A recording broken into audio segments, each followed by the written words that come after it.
요한복음 8장을 읽었습니다.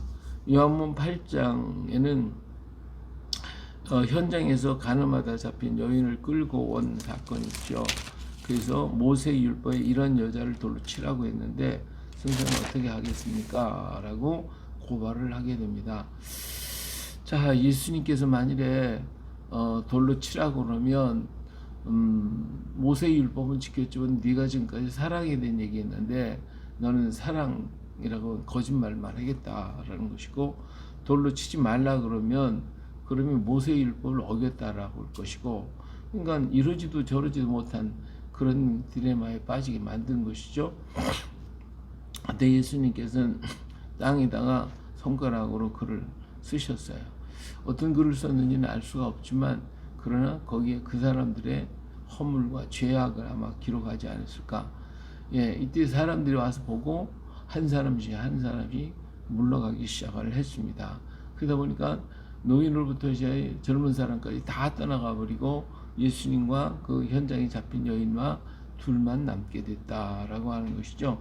그때 예수님께서 여자의 너를 고발하던 그들이 어디 있느냐, 너를 정죄한 자가 없느냐, 그러니까 예, 나를 없나이다. 그러니까 예수님께서 나도 너를 정죄하지 아니하노니 가서 다시는 죄를 범하지 말라 하고 보내셨다라고 하는 것입니다.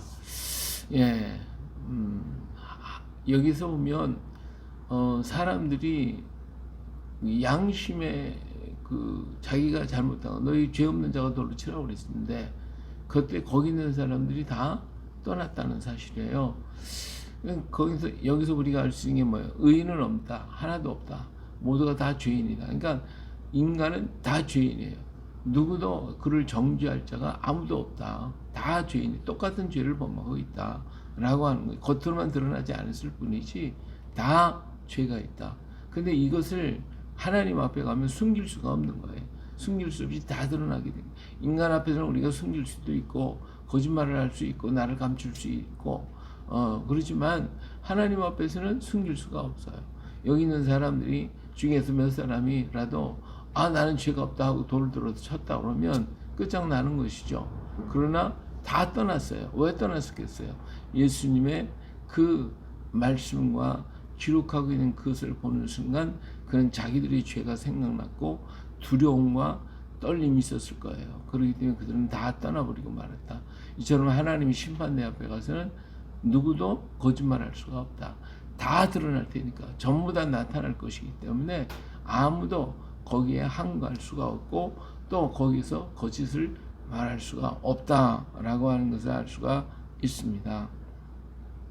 자, 예수님께서 또 말씀하시되 나는 세상의 빛이니 나를 따르는 자는 어둠에 다니지 아니하고 생명의 빛을 얻으리라. 예수님께서 이 여자에게 다시는 죄를 범하지 말라 하고 보내시잖아요. 그 죄를 범하지 않는가? 이게 뭐예요? 이거 주님을 따라오면 될 것임을 말씀하죠. 우리는 어둡기 때문에 어두운 세상에서 살고 있어요. 방황하고 있어요. 어디로 가야 할지 어떤 게 진리인지 몰라. 근데 빛 대신 주님 따라가면 우리는 주님 바르게 걸어갈 수가 있죠. 이 요한복음은 예수님이 나는 누구다, 나는 빛이다, 생명수다, 생수다, 나는 부활이다, 생명이다 라고 하는 것을 계속해서 말씀하시고 계시는 것이죠.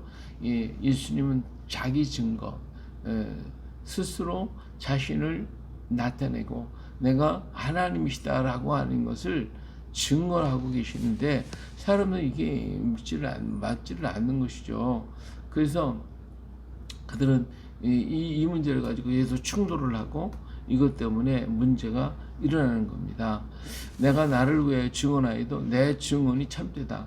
나는 내가 어디서 오며 어디로 가는 것을 알거니와 너는 내가 어디서 오며 어디로 가는지를 알지 못한다.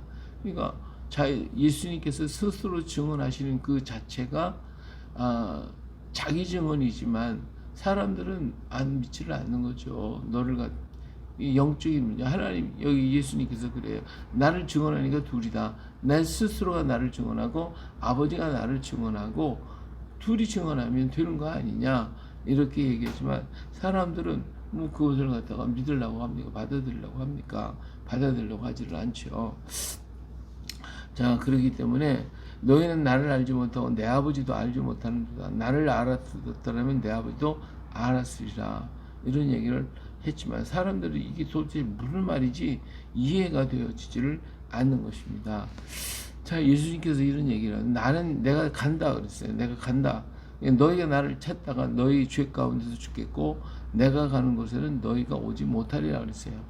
나를 찾다가 너희 죄 가운데서 너는 죽을 것이다. 너희들은 죽을 것이다.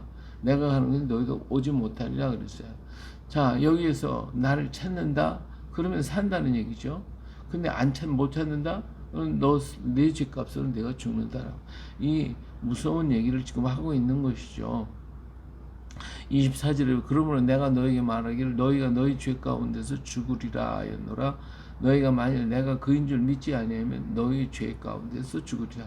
예수 그리스도께서 하시는 일이 무엇인지를 안다고 하면 이 가늠하다 현장에 잡혔던 여인이 예수님께로 왔기 때문에 그가 살아나는 것처럼 나에게 오면 너희가 살 것이지만 나에게 오지 않으면 너희는 너희 죄값으로 죽게 될 것이다 라고 하는 것을 말씀하고 있는 것이죠. 분명히 주님께서 말씀하신 것처럼 오늘 우리가 예수님을 알면 예수님을 알고 예수님께로 돌아오면 어때요? 그는 구원받아요. 그러나 오지 않으면 어떻게 돼요? 그는 자기 죄값으로 자기가 죽는 거죠. 왜 예수님께 오면 살아요? 예수님이 내 죄를 대신해서 다 죄값을 지불해 주셨기 때문에 사는 것이지만 안 오는 사람은 그 죄값을 물어줄 사람이 없는 거죠. 자기 스스로가 자기 죄값을 담당해야 되는데 죄값은 뭐예요? 사망이니까 죽을 수밖에 없는 것이죠. 그런 거로 예수님께서는 지금 사람들에게 이 얘기를 하고 있지만 사람들은 이해를 하지 못하고 깨닫지 못하고 있다고 말해요. 그러니까 사람들이 처음에 이런 얘기를 하니까 무슨 말인가 좀 어설프지 않은 것 같은데 뭐 확실한 건 모르죠. 그래서 믿는다고는 했지만 그러나 예수님께서 다시 얘기를 하시죠. 너희가 내 말에 거하면 참으로 내 제자가 되고 진리를 알지니 진리가 너희를 자유롭게 하겠다. 이렇게 우리가 아브라함의 자손인데 무슨 어디 종이 된 적도 없는데 무슨 자유한다고 그러냐. 아직까지도 그들은 내가 어떤 것에 있는지를 모르는 거죠. 그럴 때 예수님이 바로 죄를 범한 자마다 죄의 종이다 이런 얘기를 하잖아요. 종은 영원히 집에 거하지 못하되 아들은 영원히 거한다. 그러므로 아들이 너희를 자유롭게 하면 너희가 참으로 자유로우리다 이 얘기를 하시죠. 자, 분명히 그러잖아요. 죄를 범하면 죄의 종이다. 근데 지금 거기 있는 사람들이 뭐예요? 죄 안 짓는 사람인데 다 죄를 범하고 있죠. 그래서 이 죄 문제를 가지고 그들은 고민하고 그래서 니고데모가 바로 이렇게 예수님 찾아온 것도 바로 그것이고 또 바리새인이나 제사장들이 전부 다 하나님 앞에 제사드리고 하는 그것이 뭐예요? 다 자기 죄 문제예요. 이 죄 문제를 가지고 고민하고 있고 어떻게 해결할 길이 없는데 예수님께서 분명하게 얘기하잖아요. 죄를 범하는 자는 다 죄의 종이야. 너희 지금 죄를 범하니까 죄의 종이야. 그런데 내가 너희를 자유롭게 해줄 수 있다. 너희 죄를 내가 사할 수 있다라고 하는 사할 수 있는 권세가 있다라고 하는 얘기를 분명하게 얘기를 하고 계시는 것이죠. 그러니까 예수님 그지 나도 너희가 아브라함 자손인 줄 안다. 그러나 내 말이 너희 안에 있을 곳이 없으면 나를 죽이려 한다. 나는 내 아버지께서 본 것을 말하고 너희는 너희 아비에게서 들은 것을 행하느니라. 나는 아버지의 것을 지금 말하고 너희는 너희 것을 말한다. 너희는 누구냐? 너희는 바로 마귀의 자녀다라고 하는 거지. 마귀의 자녀다. 이렇게 분명하게 얘기를 한 거예요. 왜? 나를 죽이려고 하니까. 아브라함은 그렇게 하지 않았잖아. 너희가 진리를 모르니까. 아브라함의 자손이라고 하면 아브라함처럼 해야 되는데 아브라함처럼 하지 않고 있잖아. 그렇기 때문에 너희는 너희 아비가 행한 일을 너희가 한다. 그렇게 얘기를 해요. 예. 그때 그들이 이렇게 했죠. 우리가 음란한 데서 나지 아니하였고 아버지는 한 분이시니 곧 하나님이시다. 그랬어요.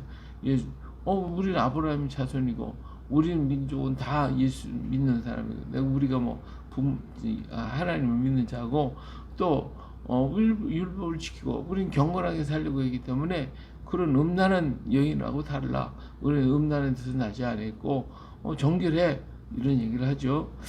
예, 그리고 아버지는 한 분뿐이고 그 하나님을 우리가 믿고 있잖아. 이렇게 얘기했죠.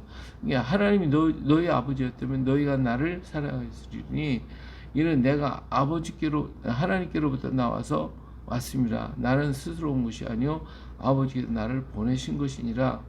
어찌하여 내 말을 깨닫지 못하냐? 이는 내 말을 들을 줄 알지 못한다. 너희는 너희 아비 마귀에게서 났다.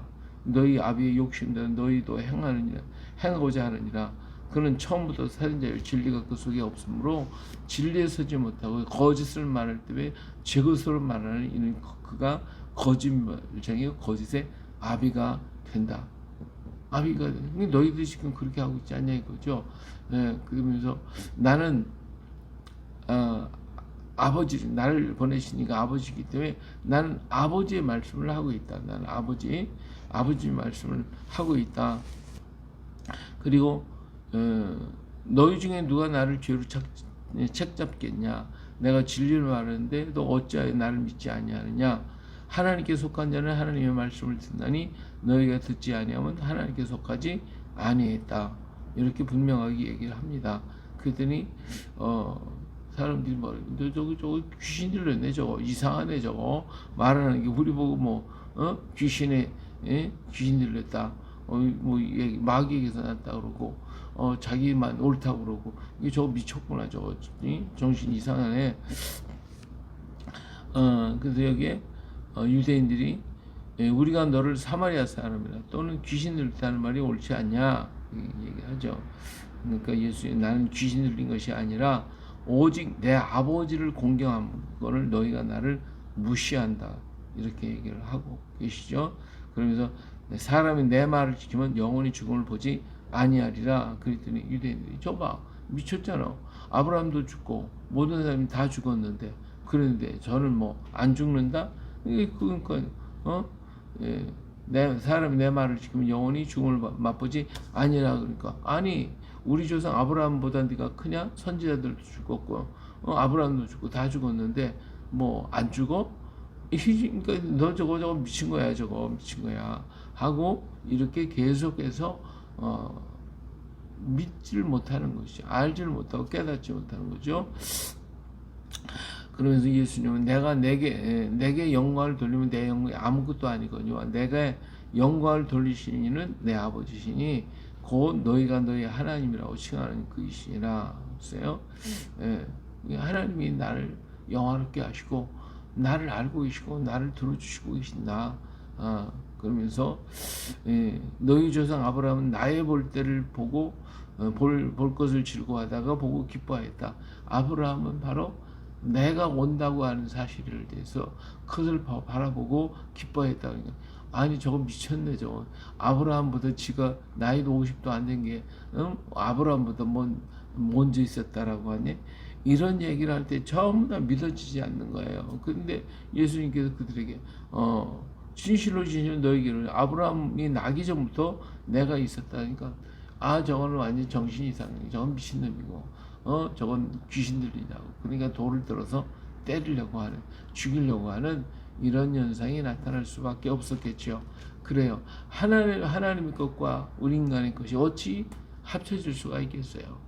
받아들일 수가 없는 거예요. 오직 우리가 주님 앞에 그 말씀을 그냥 받아들이는 것밖에 없는 거예요. 받아들이는 거지 내 의견을 거기다 부딪히면 해결이 안 되는 거예요. 아무것도 해결이 안 되는 것이죠.